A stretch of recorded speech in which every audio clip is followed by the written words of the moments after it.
En el video anterior veíamos cómo se utilizan los diagramas de cuerpo libre para la resolución de determinadas situaciones.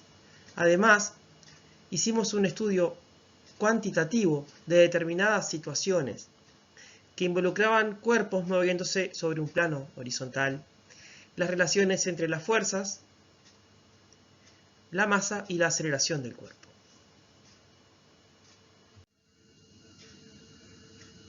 En este video analizaremos las fuerzas que actúan sobre un cuerpo cuando se encuentra en un plano inclinado.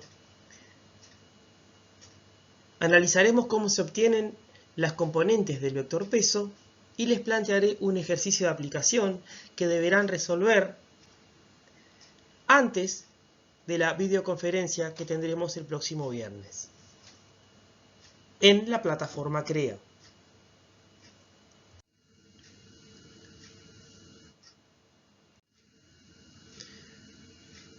Supongamos que ahora Bart va trasladando la caja de hamburguesas y se encuentra con un plano inclinado.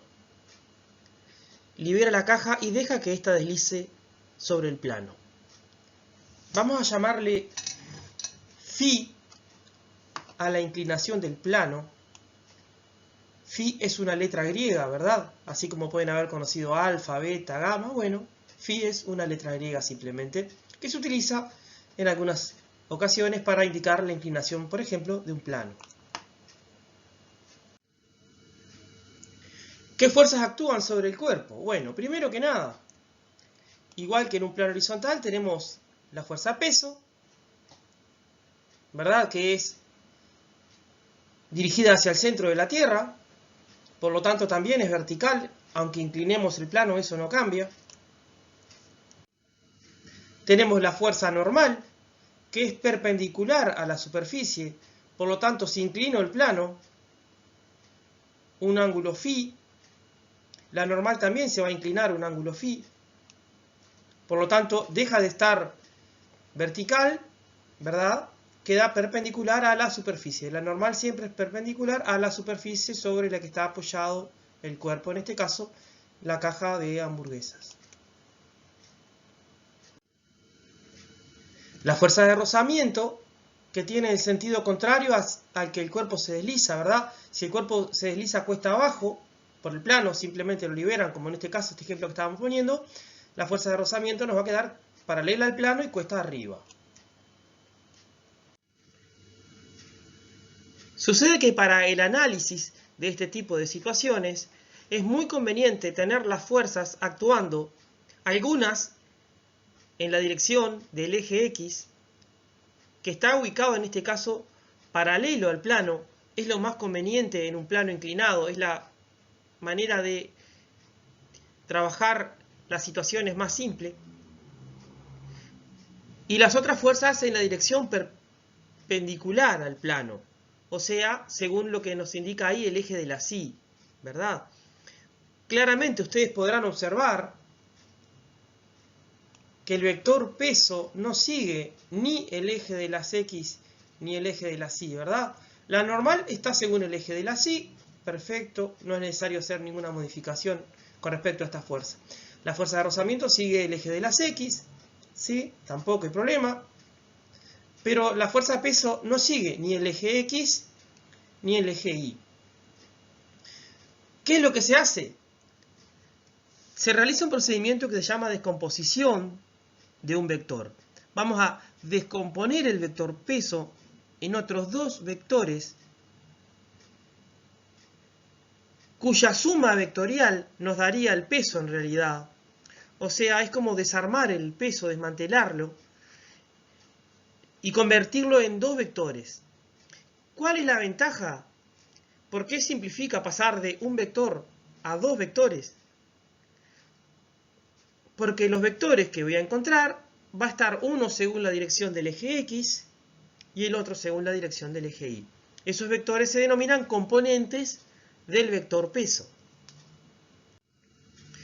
Primero trazamos una línea paralela al plano y luego trazamos una línea que pase por el extremo del vector peso y que sea perpendicular a la primera línea.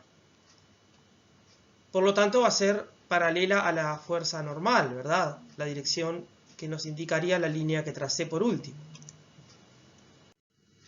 Acortamos los trazos y dibujamos un vector que va desde el centro del cuerpo hacia el punto de corte. Se llama componente del peso según el eje de las X, ese vector, o simplemente peso X. Es la parte, digámosle así, del peso que es paralela al plano y tiende a hacer que el cuerpo deslice cuesta abajo. Trazamos ahora una línea perpendicular al plano y por el extremo nuevamente del vector peso, una línea perpendicular a la primera que se trazó. Acortamos y trazamos el nuevo vector, que es la parte del peso que mantiene el cuerpo sobre el plano, que evita que el cuerpo se desprenda del plano. Se le llama componente del peso en la dirección del eje de las Y o simplemente peso Y.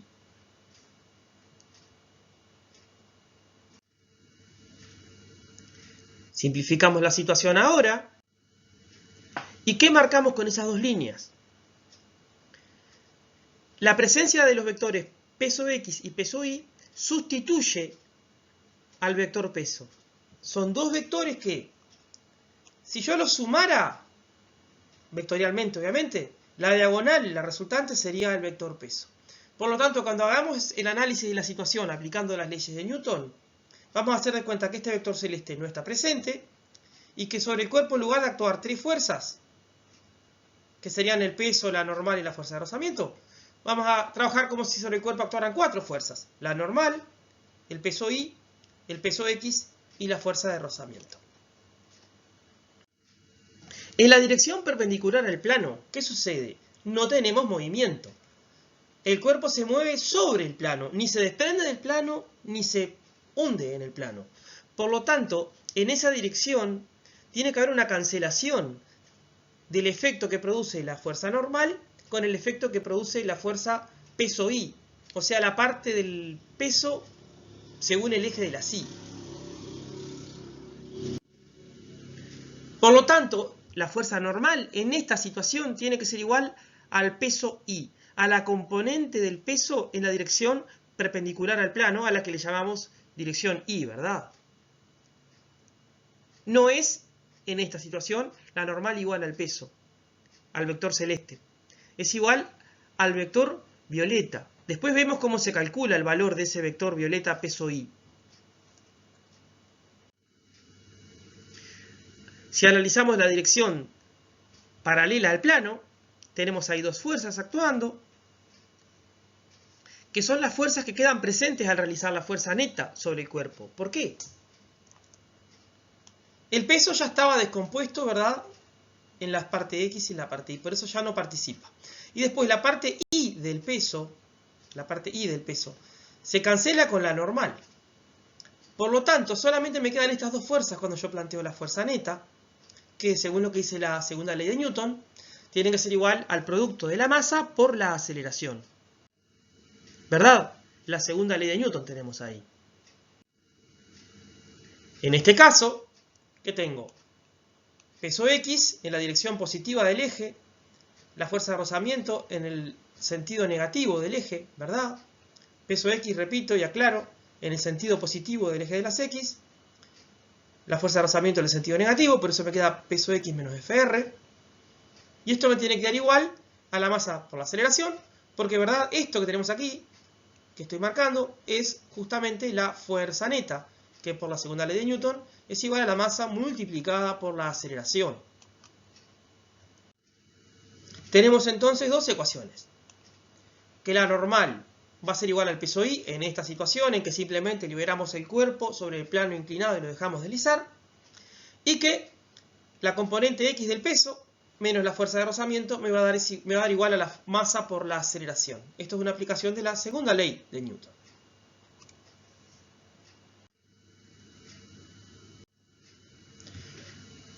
Muy bien, vamos a ver ahora cómo se obtienen los valores de esas componentes del peso, peso X y peso Y, de esas fuerzas que componen el peso. Volvemos a la situación que teníamos anteriormente y vamos a estudiar ese triángulo que se forma ahí. Lo vamos a separar. ¿Qué sucede? En este triángulo, la hipotenusa tiene la medida del vector peso, ¿verdad? Mide lo mismo que mide el vector peso, ¿verdad? Esto que dibujé acá es un triángulo, son líneas, distancias, por eso vieron que a la P, por ejemplo, no le puse el vectorcito arriba, porque no estoy representando acá el vector, sino que estoy indicando que tiene cierto valor, que es una cierta distancia esto, ¿verdad? Después, este cateto corresponde al valor del peso X, ¿verdad? Que esto es un rectángulo que tenemos acá en realidad. Todo esto que tenemos acá es un rectángulo. Por lo tanto, esta distancia coincide con esta distancia. Y esta coincide con esta distancia. Por lo tanto, este lado es el peso X. Y el otro lado, ahora sí, este lado sería el peso Y. Lo amplío para que se vea mejor. Este valor que está aquí es la inclinación del plano, ¿verdad? Es lo que se inclinó el plano, que también es lo mismo que se inclinó la fuerza normal, como decíamos hoy. Y vamos a utilizar dos funciones trigonométricas que trabajaron en los cursos de matemáticas anteriores, que se llaman seno y coseno. Si planteamos el seno de un ángulo en un triángulo rectángulo, este se obtiene dividiendo el cateto opuesto a ese ángulo entre la hipotenusa del triángulo. Si este es el ángulo, el cateto opuesto sería este lado, ¿verdad? O sea, P sub X. Y la hipotenusa es el más largo de los tres lados, por lo tanto sería este, o sea, el peso. Entonces nos queda que el seno del ángulo va a ser peso X dividido el peso, el cateto opuesto entre la hipotenusa. Si de acá despejamos, ¿sí? Vamos a despejar de acá peso X, la P que está dividiendo, la vamos a pasar multiplicando al seno del ángulo. Entonces nos queda que la componente X del peso se obtiene multiplicando el valor del peso, que recordemos se calculaba multiplicando la masa por la aceleración gravitatoria G minúscula, que habitualmente le estamos usando el valor de 9,8, ¿verdad? Que es el más utilizado, digamos. Y eso se multiplica, el peso que obtuvimos primero, como decía, multiplicando la masa por la aceleración gravitatoria, se multiplica por el seno del ángulo. Obviamente se obtiene el seno del ángulo con la calculadora, ¿verdad? Vamos a empezar a utilizar necesariamente calculadora científica al trabajar este tema. Y es muy importante que esté configurada la calculadora científica en grados. ¿Sí? Aparece normalmente en inglés, por lo tanto aparece una letra D en la calculadora o una letra DEG, ¿verdad? Perdón, o las tres letras DEG, D-E-G. Esto es importante. ¿Sí? Cualquier consulta que tengan sobre eso, antes de hacer el ejercicio que va a quedar propuesto al final del video, consulten por la plataforma CREA, manden un mensaje y les explico cómo es el tema del seno y el coseno y de la configuración que tiene que tener su calculadora. Si no, le van a dar mal los ejercicios. Si planteamos el coseno del ángulo,